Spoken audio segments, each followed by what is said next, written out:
teman-teman yang berada di fungsi humas atau yang akan berdinas di fungsi humas itu adalah orang-orang pilihan. Saya harus katakan demikian, karena tidak ada lagi dikotomi bahwa orang humas adalah orang buangan. Itu udah era jadul yang belum mengenal manajemen media. Tetapi dalam kekinian, ditambah cepatnya perkembangan teknologi komunikasi dan informasi, maka saya mengucapkan selamat kepada orang-orang pilihan yang memilih untuk bekerja di fungsi humas.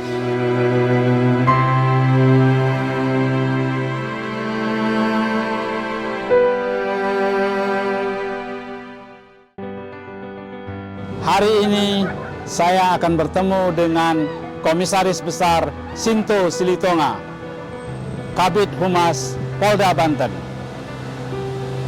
Banten adalah kawasan penting dalam aktivitas komunikasi nasional. Di tengah arus informasi yang demikian deras, fungsi humas sangatlah penting. Hari ini saya akan mewawancarai Komisaris Besar Sinto Silitonga, Kabid Humas Polda Banten.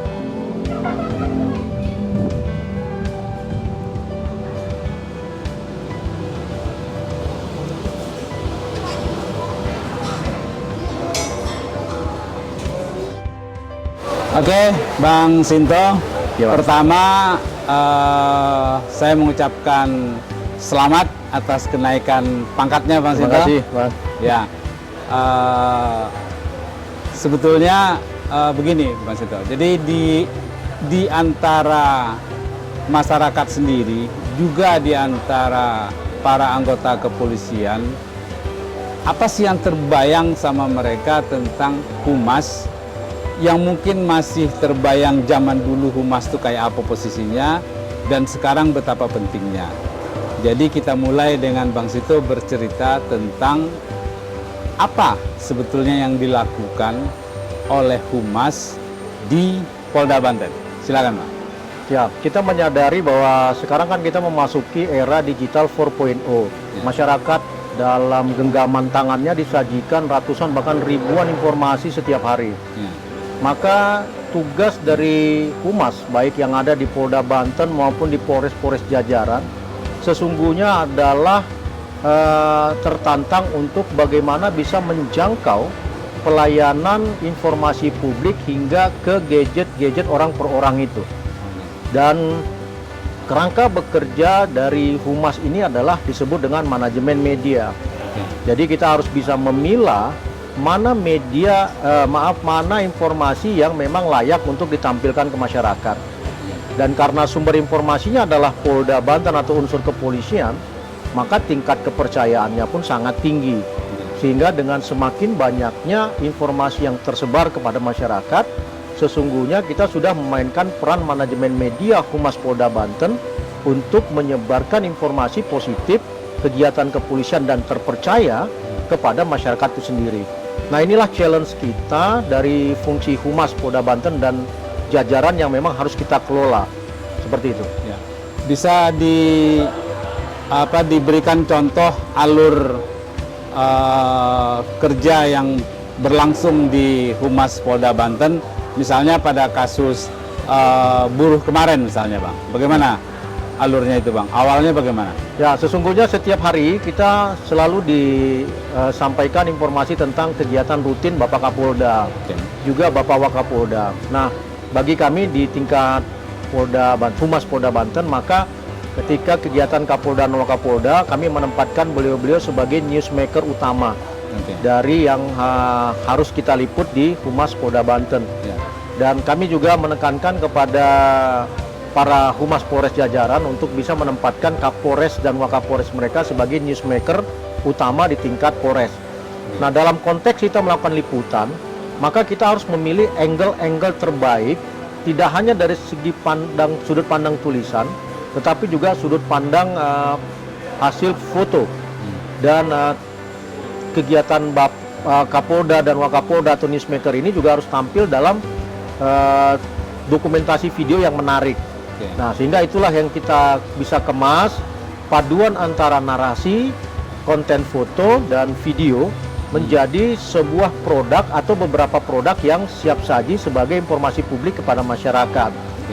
Nah, selain daripada kegiatan rutin yang sifatnya diberikan harian kepada kami juga mengolah informasi publik yang menarik di media masyarakat dan juga menjadi tanda tanya bagi publik. Contoh misalnya kayak rame di media sosial, bahkan viral tentang kelompok buruh yang menduduki ruang kerja Bapak Gubernur.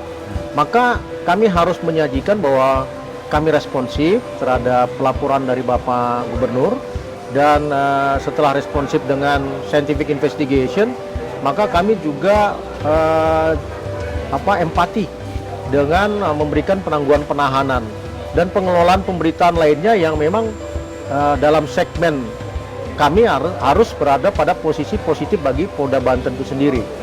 Nah, selain itu juga ada peristiwa-peristiwa pengungkapan kasus, misalnya dari fungsi reserse kriminal umum, reserse kriminal khusus, atau kasus-kasus laka lantas yang memang menarik perhatian publik. Nah, inilah sangat dinamis yang memang kami harus kelola dalam strategi manajemen media, sehingga semua keingintahuan publik dapat kita sajikan tidak hanya melalui media sosial, terutama kepada media-media massa yang memang meliput di Polda Banten dan Polres jajaran. Oke, seperti itu. Bang. Kan sekarang media ini kan banyak sekali jumlahnya, juga banyak jenisnya yang diwakili oleh para wartawannya, jurnalisnya yang ada di Banten. Bagaimana strategi Humas Polda Banten merangkul, memotivasi para jurnalis lokal, para jurnalis nasional agar pemberitaan-pemberitaan dari yang bersumber dari Humas bisa mereka publish ke publik yang lebih luas. Gimana strateginya?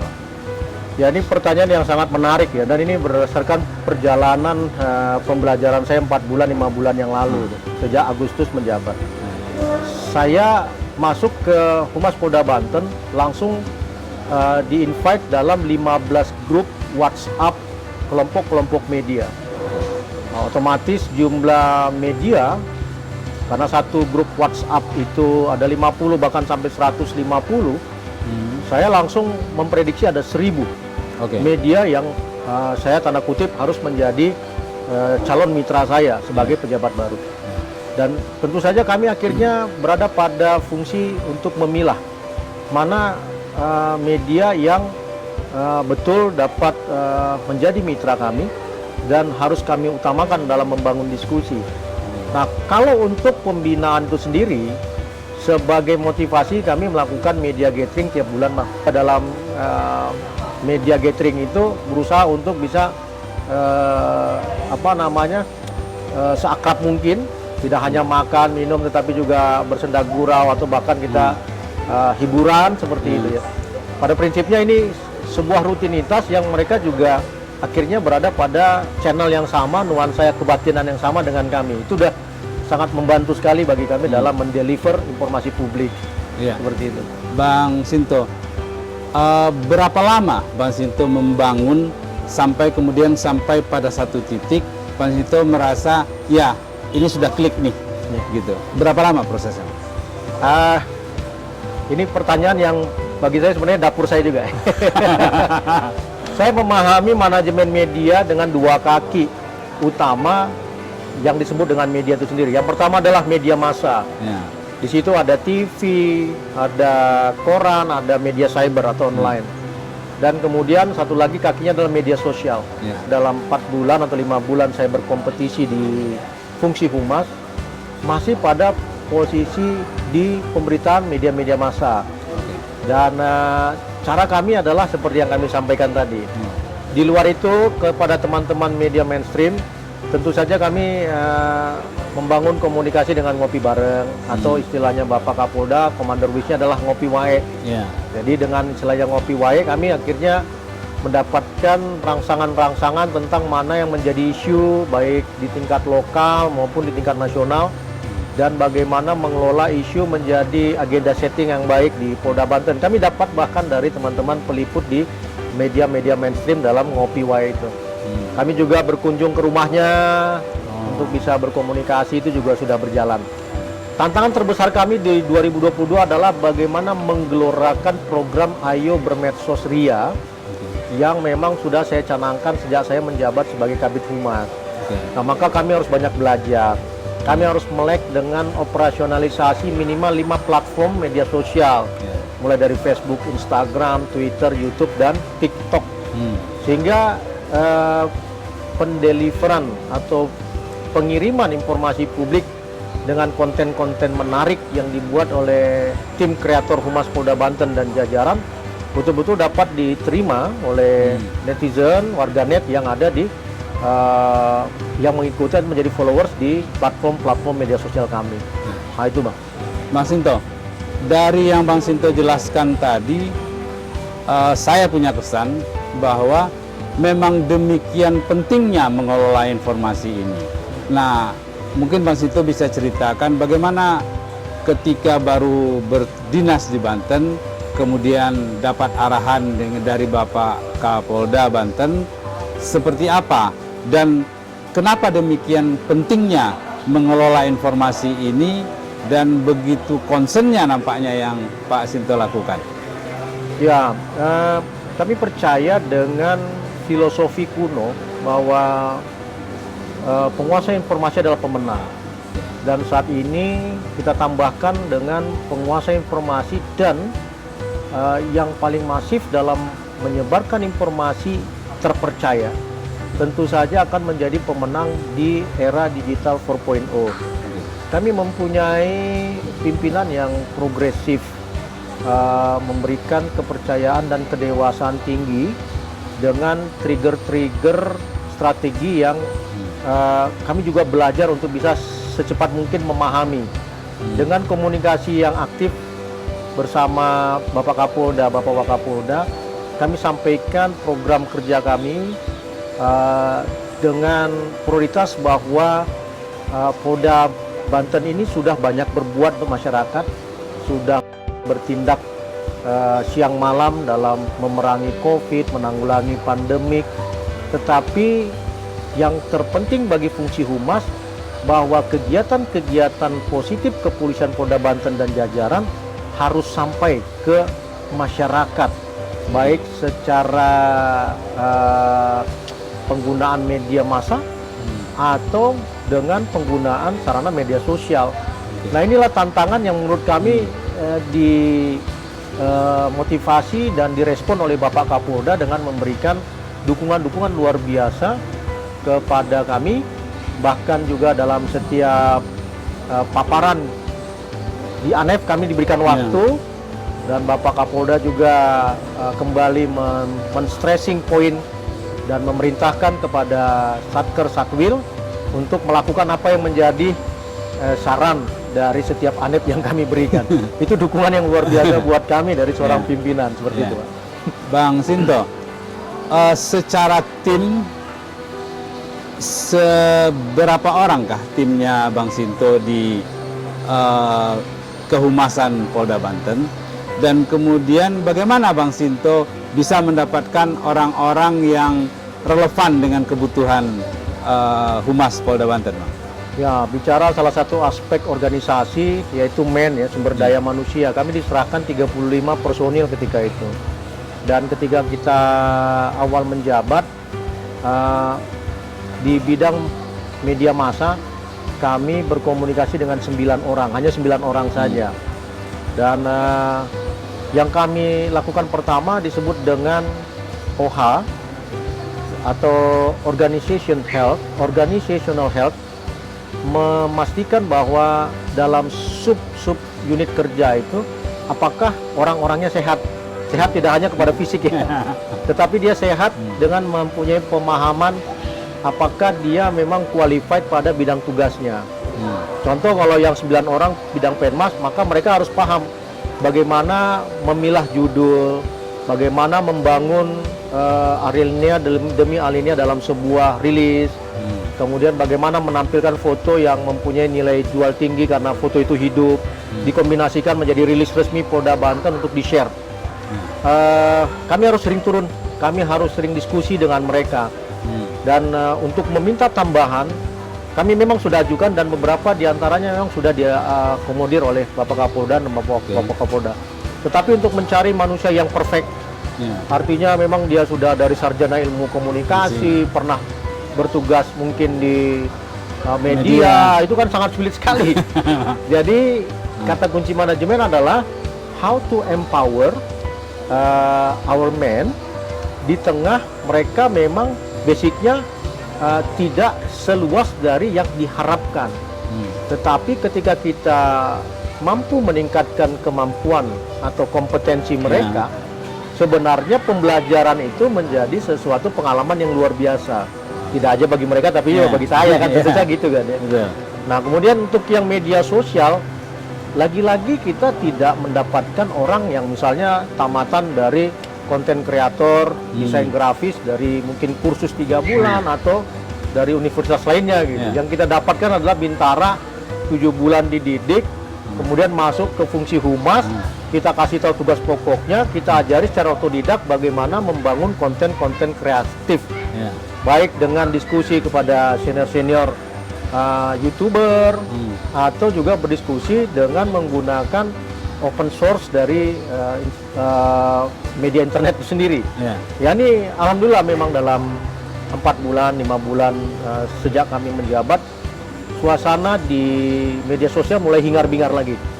Tujuan kami adalah apapun kegiatan positif dari Polda dan Polres, tuangkan itu dalam konten-konten menarik, baik konten yang sifatnya hanya audio visual atau hanya visual saja, sehingga masyarakat juga tahu bahwa memang Polda Banten ini sudah berbuat yang terbaik buat masyarakatnya. Seperti itu. Bang Sinto, apa yang perjalanan sampai kemudian Bang Sinto kejeblos nih ke dunia humas ini, Bang? Saya tipikal orang yang memang ingin tahu ya, artinya noigirik dan tidak dalam kapasitas bisa meminta jabatan tertentu kepada pimpinan. Tetapi ketika diberikan satu jabatan, maka semboyan yang saya lakukan adalah niat baik, hasilnya baik, dan harus memberikan totalitas, pokoknya yang kemampuan gitu, dari terbaik yang dari kita miliki untuk bisa terimplementasi dalam bidang tugas.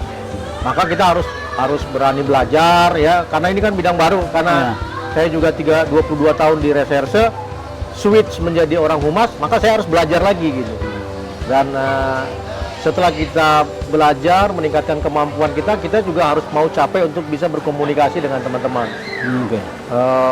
Belum punya media sosial, karena ini bidang tugas saya harus bangun platform TikTok sendiri, akun sendiri. Nah, saya harus mengoperasionalkan itu. Saya harus kembali lagi ke YouTube saya. Saya harus bisa berkomunikasi di Twitter. Nah, sehingga pembelajaran secara alami ini betul-betul bisa menjadi kenikmatan. Tidak hanya bagi saya, tetapi juga bagi anggota. Beda kalau misalnya kita anggap bahwa di tengah fungsi humas kita tidak meminati, kita tidak menikmati.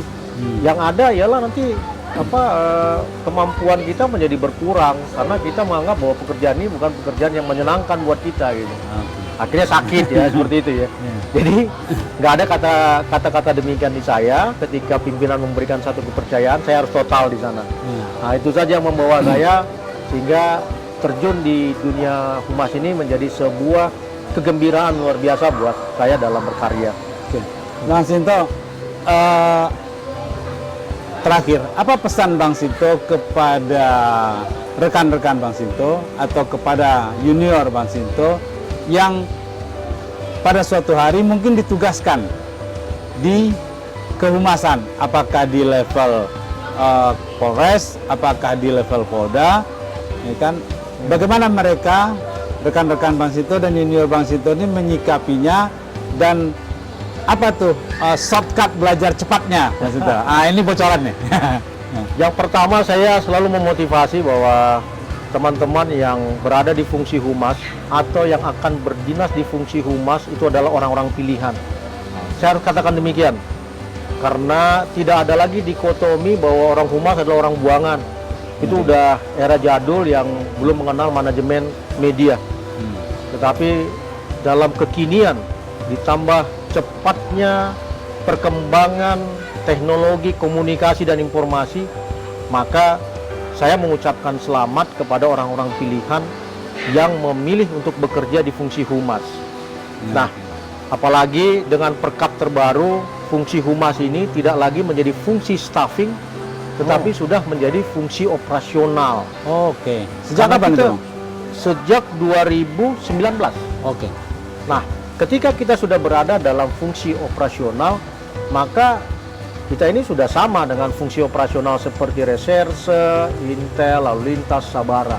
Oke. Jadi orang tidak lagi menganggap sebelah mata dengan fungsi humas. gitu. Oke. Menikmati kemajuan teknologi pada bidang penyebaran informasi publik Hmm. itu membutuhkan orang-orang yang memang cerdas, Hmm. orang-orang yang memang cepat beradaptasi, Oh, orang-orang yang memang menerima keterbukaan dan kemajuan teknologi itu sendiri, Oke. tidak konvensional. Ya. Dan itu adanya di orang humas, kan kira-kira gitu kan. Ya. Jadi kalau di manajemen swasta profesional yang dia hire dan bayar mahal adalah bidang marketingnya Ya. dan di bidang PR-nya, maka kita sudah menganalogi manajemen yang sama dengan mereka, Oh. meski dengan kemampuan negara untuk membayar gaji kita. Ya. Tetapi learning point-nya adalah kita dianggap bagian penting dari sebuah organisasi Oke. karena kita membranding, karena kita membuat agenda-agenda setting, Ya. karena kita mendeliver informasi-informasi penting, dan kita juga memberikan engagement atas respon dari mereka yang kita layani informasinya. Ini sesuatu yang luar biasa. Hmm. Dan triknya adalah nikmati pekerjaan itu, Oke. open mind, mau belajar, sehingga kita bisa mengidentifikasi dalam organizational health dan environmental scanning Hmm. mana hal-hal yang menjadi kekuatan, mana hal-hal yang menjadi kelemahan, mana yang menjadi peluang, dan mana yang menjadi ancaman.